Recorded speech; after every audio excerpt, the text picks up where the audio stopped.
What's up, CFO gang? It's your boy Jay Tuck. Real Cowboys fans, stand up, and you are now tuned to CFO Sports for our third season. Can y'all believe it? 3 years y'all been rocking with me.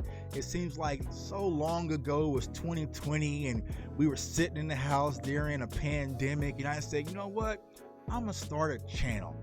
Not knowing if anyone was going to watch or anyone's going to even give a damn about anything I had to say, but you are still here. And if you are new, well, go ahead and join us. Right, we're having a discount right now where you can comment, you can like, you can subscribe, and share, all for free. Free 99. I promise I will not charge you a thing. But yo, I'm extremely ecstatic. We are 8 days away from camp starting, y'all. Real football. It's been a long time, right? I mean, since that grueling loss versus the 49ers and all the draft content and the lack of free agency and all that conversations, we are finally about to get to football. And y'all know me. Once football starts, you know, it's I roll up the sleeves and we get to work, and there's gonna be zero tolerance. I will be a frontline Dallas Cowboy fan. Y'all know who I am. Y'all know me. Salute to my guy LB, Lord Brunson, Eagles content creator, amazing channel, good friend of mine. But he was talking about the Cowboys today, and I said, it ain't gonna be none of that.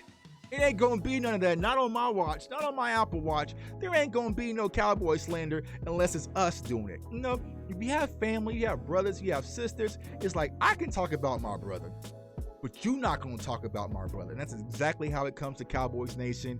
And I'm ready to get things fired up and ready to go for the 2022 season. But yo, I posted something the other day on Twitter this past weekend, and I was like, how confident are Cowboys fans when it comes to the wide receiver core this year? And I got mixed reviews. I got some ones, I got some twos, I got some fives, I got some eights, I got some tens. Like, it was all over the place. And I was going to do some averages, but I was like, man, it was too many responses, and I ain't about to do all that calculating on my weekend because I got to chill and rest. You know what I'm saying? So it was mixed reviews. And so a lot of people were saying, you know, of course, about the Michael Gallup injury. A lot of people don't trust Kellen Moore. CeeDee Lamb being his first year as a number one wide receiver, whatever does that exactly mean? So there's been a lot of uncertainty when it comes to the Dallas Cowboys and their wide receiver core. And I'll say this, y'all. I know that we moved on from Amari Cooper. Salute to Coop. I actually like Amari Cooper. You know, he's at Cleveland right now. Follow his YouTube channel, because I always said this, like, say what you want about Amari Cooper on the field, but off the field, I always enjoyed him. I always enjoyed his intellect, his intelligence. You know, he's always talking about book clubs, a variety of different things, and I like his YouTube channel. So if you really want to know about Amari Cooper, check out his channel, man, because it really gives you a good insight to who he is. But we don't sit here and complain over ex-girlfriends, y'all. She gone. And I know a lot of people have ex-girlfriends and ex-boyfriends, and they stalk their Facebooks and they go on their Instagram and they're scrolling and just thinking, do they still think about me? Do I still have a chance? They gone. They married with kids. They are not coming back. They do not think about you. But here's what I want Cowboys fans to understand. And if y'all doing that, I need to cut that out. But here's what I want Cowboys fans to understand. Your new girlfriend is just as bad, if not better, than your ex one. Be happy. Be happy that you do have a CeeDee Lamb. You do have a CeeDee Lamb stepping in for Amari Cooper. This is not 2017 when we moved on from Dez and they had me out there and Allen Hurns, and you know, this is not that. The Cowboys are in a much better place, one, because their quarterback's much improved from the sophomore season, and two, you do have, you know, CeeDee Lamb and Michael Gallup still in-house. And so I know a lot of people, but CeeDee Lamb, he dropped the ball too much, he blah, blah, blah, blah, blah, blah. You know, chaos, you know, just chirping. Now, what do we always preach on this channel, right? We need to see a trend line, right? A trend line is continuous behavior. CeeDee Lamb had 2 drops week 1, didn't have another drop until week 8. That's not continuous behavior, right? A trend line would be 2 drops week 1, 1 drop week 2, drops week 3. You don't see that when it comes to CeeDee Lamb. So Has there been some lapses where he could have probably caught the ball and maybe play a little bit better? Yes, absolutely. There's improvement for every Dallas Cowboys player on this roster. Nobody is foolproof. But to sit there and create this narrative that CeeDee Lamb drops the ball too much, we don't do that here on this channel. We speak context over emotion. And when it comes to context, CeeDee Lamb does not have a ball dropping problem. Now, a lot of people say, can CeeDee Lamb really turn up to another level and be quote-unquote a number one wide receiver?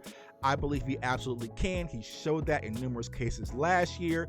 Though a lot of people like to think that Amari Cooper was double, triple, quadruple teamed, and CeeDee Lamb and Michael Gallup were just floating over there by themselves in the corner, and that's the way they were able to produce. That wasn't the case. Salute to my guy, Professor O.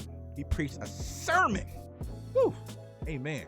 He preached a sermon last Friday on CeeDee Lamb and how the production can drastically increase, and it's not going to take much for that to happen, so definitely expect more from CeeDee Lamb. Now, when it comes to Michael Gallup, I love me some MG13, but we don't know enough about the injury, but we have to be patient. As we get closer to camp, there's going to be more questions kind of coming out. You kind of see him, what the actual, variables when it comes to his return off the ACL. Some people think it's going to be 4 games, which I kind of think he might just be on the pup list.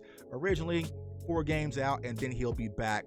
And so, that's just, but you just never know with these injuries. But when Michael Gallup returns, he gives this offense a immediate boost.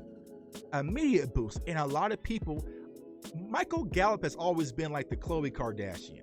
You had Amari Cooper, you had CeeDee Lamb, and then it was just like Michael Gallup. But Michael Gallup is an incredible wide receiver too on a lot of NFL rosters, and we're lucky to keep him. We only kept him due to the injury, kind of cheaper. But the reason that we got Michael Gallup back, it gives me that confidence that once he returns, things are going to continue. Now, until he returns, that's the huge question mark, because we do have Tampa coming up. Even though Leonard Fournette's putting on some pounds, he's not getting like Tuck, he's not in the gym like me, but you do have Tampa, you do have the Bengals like back-to-back games. And so a lot of people are questioning, will we be able to hold up until Michael Gallup's return? And I think yes. If you follow this channel long enough, I am the leader of the Jalen Tolbert gang. I found them and delivered to y'all Cowboys Nation. Here you are. Go ahead, celebrate. You are welcome. So I have high expectations for Jalen Tolbert, and I think the Dallas Cowboys do as well. There was a tweet that came out the other day, like, there could be a possibility the Cowboys are expecting Jalen Tolbert to start week 1. Well, right? But I think Jalen Tolbert's going to start week 1, right, if healthy, and he's going to have immediate impact. And I think you're already seeing him and Dak connect. Just cerebral, getting in the playbook, asking questions, being attached to Dak's hip. And, Jalen Tolbert's going to be one of those guys. He's not going to come in flashy. He's going to come in very blue collar, do his job, do what he's told, and get the job done, which I'm excited about. The next guy, James Washington. A lot of people have question marks when it comes to James Washington, but when you look at what he was able to do at Oklahoma State, and also in 2019, he does have an aspect of being a dynamic wide receiver. He just wasn't given the opportunity. Some players just need opportunity. Cedric Wilson need an opportunity. Dalton Schultz need an opportunity. So once players get opportunity, their skill set can extremely thrive. And I feel like James Washington is going to be one of those guys. He does has that deep threat verticality. He's not a speed guy. He's not a burner, but catch radius, physical, he's tough, he's blue collar, he likes to farm and do all sorts of stuff. He came from Pittsburgh under Mike Tomlin, so he knows not to get blinded by the lights. He's going to come in and do his job. I think James Washington's going to be a valuable asset when it comes to this Dallas Cowboys offense. And then last but not least, the last slot. So we got a lot of wide receivers that kind of do that same thing. They kind of fit in that same mold. But what if, y'all? What if, and if was a fit, then we all be drunk. But what if Tony Pollard is finally being utilized as that hybrid running back and wide receiver, which we've been banging the desk preaching for years and years and years? If the Cowboys are able to do that, Tony Pollard adds a new dimension to this offense of explosiveness. One screen pass, he's gone. One quick slant, he's gone. You can do a variety of different things if you utilize Tony Pollard in the right way, which comes back to Kellen Moore, but we're not talking about Kellen right now. So I am very confident not only can the Cowboys wide receivers keep up until Michael Gallup's return, but also once Michael Gallup's return, still keep up with the production that we're accustomed to seeing. You toss Dalton Schultz back in the mix, and things are continue to trend. Also with Dak Prescott, our quarterback 4. Oh, but Dak Prescott can't. Whatever. And then you also have some undrafted free agent guys who can watch this preseason in camp. TJ Vasher, I'm big on him. Simi Fioco, Noah Brown, Ty Frogel. Like, there's other players out there, Brandon Smith, that could definitely get in the mix and give this Cowboys offense a boost. But let me know what you guys think. Comment below. Scale 0 to 10. How are you feeling about this Dallas Cowboys wide receiver core? I might get an 8.5 and I might get a 9, right? Because I feel like when I sat back and I analyzed it, for a while, we're kind of just riding the Cowboys train. We're riding what the Cowboys been doing this all season. And we're like, where are we going? Where are we going? Like, just keep riding. Well, where are we going?